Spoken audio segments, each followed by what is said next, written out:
High, আমি পায়েল। তোমরা সবাই কেমন আছো? আজকে আমি আমার সেকেন্ড ট্রিপ দীঘাতে কিভাবে পসিবল করেছিলাম সেটার কথাই বলবো। অ্যাকচুয়ালি বিষ্ণুপুর তো ঠিক ছিল, বিষ্ণুপুর অতটা ভয়ের জায়গা ছিল না, তাও সেফটি ছিল। কিন্তু তা বলে দীঘা, তাও আমার বাবা, তাও দুটো মেয়েকে কখনোই ছাড়বে না। মানে তার জন্য যে কত কিছু কাঠখড় পোড়াতে হয়েছিল, কত বোঝাতে হয়েছিল, সেটা সেই মোমেন্টে দাঁড়িয়ে আমি হাড়ে হাড়ে টের পেয়েছিলাম। আমার বাবা মা কিছুতেই রাজি ছিল না, যদিও মাকে রাজি করাতে পেরেছিলাম, বাবাকে তো রাজি করাতে পারিনি। তাও দুটো মেয়ে কী করবি ওখানে গিয়ে, এত বাজে বাজে লোক থাকে, কি করে থাকবি?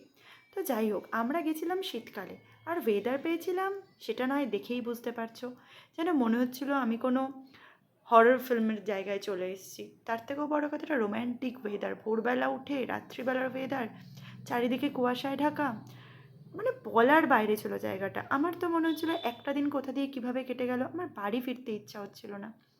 তখন ছিল জানুয়ারি মাস, ওয়েদারটা বুঝতেই পারছো। আমি সমুদ্রে নামতে সত্যিই ভালোবাসি না, খুবই ভয় পাই, আমি সমুদ্রে নামি না। কিন্তু আমার পাড় থেকে বসে দেখতে খুব ভালো লাগে, আর দুজনে মিলে বসে বসে গল্প করার যে আনন্দ, সেটা আমি দীঘাতে গিয়েই বুঝেছিলাম। যদিও প্রথম ভালো মনে হয়েছিল যে হয়তো ভালো লাগবে না, কিন্তু যখন আলটিমেটলি পৌঁছে গেলাম, ওখানে গিয়ে রাতের পর রাত জেগে গল্প করা, মানে রাতের পর রাত না, মানে একটা রাত্রি সারা রাত সিনেমা দেখা একসাথে দুই বন্ধু, তার আনন্দটা অন্যরকম। আর পাড়ে দাঁড়িয়ে দাঁড়িয়ে আমি দূরে লোকের প্যারাগ্লাইডিং করা দেখছিলাম, লোকের চান করা দেখছিলাম। শীতকালেও কত ভিড় হয় দেখেছো? মানে ওই ঠান্ডায় আমি পা ভেজাতে পারছিলাম না, লোকে পুরো গা ডুবিয়ে বসে আছে। কিভাবে সম্ভব জানি না।